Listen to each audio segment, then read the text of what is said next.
আসসালামু আলাইকুম। আমি মিনহাজ অ্যাগ্রোহলিক বিডির পক্ষ থেকে আপনাদের সকলকে জানাই শুভেচ্ছা এবং স্বাগত। তো আজকে যে ক্লিপটা আপনারা একটু আগে দেখছেন সেটা হচ্ছে একটা কাঁচামরিচ গাছ যার অগ্রভাগটা আপনার কুঁকড়ে গেছে। এই কুঁকড়ানো সমস্যা কিন্তু আমাদের বাগানীদের একদম খুবই কমন একটি সমস্যা। আমরা কাঁচামরিচ গাছ চাষ করতে গেলেই আমাদের এই সমস্যাটা প্রায়শই দেখা যায়। কারণ আমরা ঠিক বুঝি না যে এটা আসলে কেন হচ্ছে। এটা কি ভিটামিনজনিত অভাবের কারণে হচ্ছে, অন্য কোনো রোগ হয়েছে, নাকি পোকামাকড় আক্রমণ? এই সমস্যাটা হয় গাছে যখন পোকা আক্রমণ করে তখন। এখন কোন পোকা আর কোন মাকড় আক্রমণ করে, এটা হচ্ছে থ্রিপসের কারণে হয়।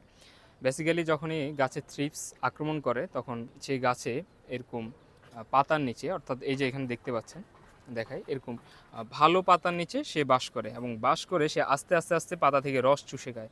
রস চুষে খাওয়ার পরে এই কচি পাতা কিন্তু আস্তে আস্তে কুঁকড়িয়ে যায়। তো এই সমস্যাটা আপনারা হলে আপনারা কি ব্যবহার করবেন? আপনারা যখনই ছাদ বাগানে এই ধরনের সমস্যা দেখবেন, আপনারা ব্যবহার করতে পারেন ইমিটাফ। ইমিটাফ আপনারা জাস্ট ইমিডাক্লোপিড গ্রুপের একটা ইনসেকটিসাইড, এটা 1 লিটার পানিতে আপনারা 1 ml করে মিশিয়ে গাছের যে পাতা, এই পাতার উপরে এবং নিচে বিকালের দিকে আপনারা স্প্রে করবেন।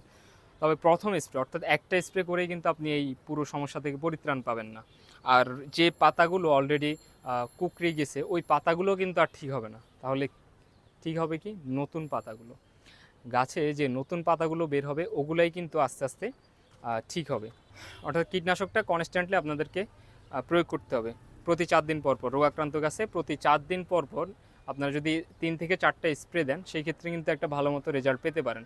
অনেকে কী করেন, ছাদ বাগানীরা একটা স্প্রে করেন ব্যাস, আর স্প্রে করেন না। সেই ক্ষেত্রে গাছে খুব ভালো মতো কিন্তু এই যে পোকাটা কিন্তু যায় না।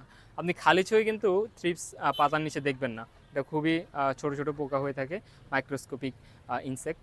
তো সেই ক্ষেত্রে আপনাদের প্রতি 3 থেকে 4 দিন পর পর আপনারা যদি নিয়মিত ইমিটাফ গাছে স্প্রে করেন, মোটামুটি এই যে পাতা কুঁকড়ানোজনিত যে সমস্যা, এই সমস্যা থেকে আপনারা মুক্তি পাবেন। আশা করি আপনারা বুঝতে পারছেন। বাগান সংক্রান্ত অন্যান্য টিপস এবং আইডিয়া পেতে আমাদের সাথেই থাকুন। ধন্যবাদ সকলকে। মনের মতো ছাদ বাগান তৈরির জন্য প্রয়োজনীয় এবং গুণগত মান সম্পন্ন কৃষি উপাদান যাচাই এবং সংগ্রহ করতে আমাদের ওয়েবসাইট www.agroholicbd.com ভিজিট করুন। নিয়মিত ছাদ বাগান বিষয়ক গুরুত্বপূর্ণ ও তথ্যমূলক ভিডিও পেতে অ্যাগ্রোহলিকের সাথেই থাকুন।